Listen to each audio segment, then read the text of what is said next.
या योजनेअंतर्गत साधारणपणे 1 जुलै ते 31 जुलै या कालावधीमध्ये आम्हाला साधारणपणे 1,40,00,000पेक्षा अधिक अर्ज हे विभागाकडे प्राप्त झाले आणि त्यामधून साधारणपणे 1,35,00,000 अर्ज हे पात्र लाभार्थ्यांचे होते। ते लाभार्थ्यांचं पात्रतेच्या यादीमध्ये त्यांचा समावेश झाला आणि आम्ही कालपासून DBTची म्हणजे डायरेक्ट त्यांच्या बँक अकाउंटमध्ये जो सन्मान निधी आहे 2 महिन्यांचा जुलै आणि ऑगस्ट महिन्यांचा हा वितरित करण्याची सुरुवात केली। काल साधारणपणे दुपारच्या कालावधीमध्ये ही प्रक्रिया आम्ही सुरू केली।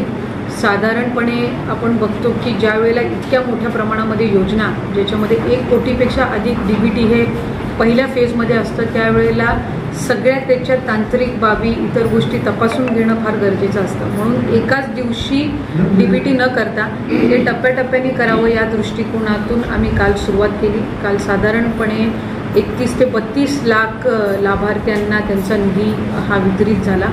अनेक ठिकाणून आनंद व्यक्त होत आहे, अनेक ठिकाणून आम्हाला शुभेच्छासुद्धा आले, मेसेजेससुद्धा आले। आज आम्ही 3:45 वाजता सकाळी याची दुसरी जी प्रक्रिया आहे ती त्या निमित्ताने सुरू केली आणि आज यशस्वीरित्या 48 लाखपेक्षा अधिक अकाउंट्सला आम्ही हा सन्मान निधी वितरित केलेला आहे।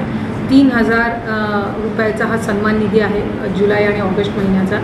मला आपल्या माध्यमातून सर्व लाभार्थ्यांना आणि नागरिकांना निश्चितपणाने सांगायचे की काही असे अकाउंट्स आहेत साधारणपणे 25-30 लाख असे अकाउंट्स आहेत जे आधार लिंक नाही आहे, म्हणजे ते त्यांच्या बँकेच्या अकाउंटला त्यांचा आधार कार्ड लिंक्ड नाही आहे। तर त्याच्यामुळे काही ठिकाणी निश्चितपणाने ते पात्र लाभार्थी असूनसुद्धा त्यांचं अकाउंट लिंकेज होईपर्यंत त्यांना हा सन्मान निधी पोचू शकणार नाही आहे। त्याच्यामुळे आम्ही सर्व जिल्हा प्रशासनाला, सर्व जिल्हाधिकाऱ्यांसोबत, आयुक्तांसोबत, मी स्वतःसुद्धा या विभागाची मंत्री म्हणून आम्ही बैठक घेऊन सन्मान्य मुख्यमंत्री, दोन्ही उपमुख्यमंत्र्यांनी सुद्धा या संदर्भातल्या सूचना या स्थानिक जिल्हा प्रशासनाला दिलेल्या आहेत आणि लवकरात लवकर ते आधार लिंक करून इतर जे पात्र लाभार्थी आहेत यांना सुद्धा जसं जसं त्यांचा आधार त्यांच्या बँक अकाउंटसोबत लिंक होत जाईल तसं तसं त्यांना या सन्मान निधीचं वितरण होणार आहे।